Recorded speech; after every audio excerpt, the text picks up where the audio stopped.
Hey there, I'm James with NAZ, and today we're exploring ground screws.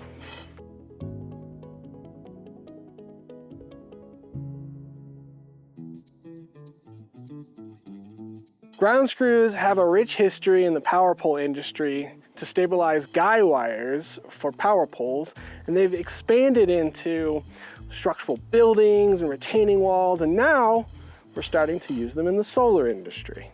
These anchors are incredibly strong. Even in the porous soils, they can provide 3,000 up to 10,000 pounds of pull-out strength, which far exceeds what's needed for a typical solar array like this, of like 1,500 to 2,500 pounds of pull-out strength. Determining soil suitability and the potential for rocks is really important when selecting a ground screw. If you're doing a really large array, it might even be advisable to hire an engineer for a geotechnical review.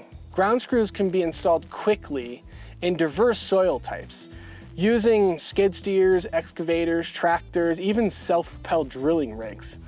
They are ready for loading immediately because you don't have to let concrete settle.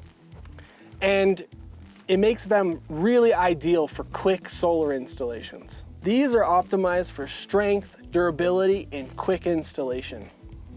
Solar installers who are looking for a fast and cost-effective solution without the need to bring in concrete and do extensive earthwork are going to want to choose this solution. Do you need assistance? Give us a call, email us, chat with us on our website. Our team are standing by to help you make the best decisions with your mounting solutions. Visit our learning center, which is chock-a-block full of awesome content. And if you enjoyed this video, give us a like, subscribe for more content. We're here plugging you into solar.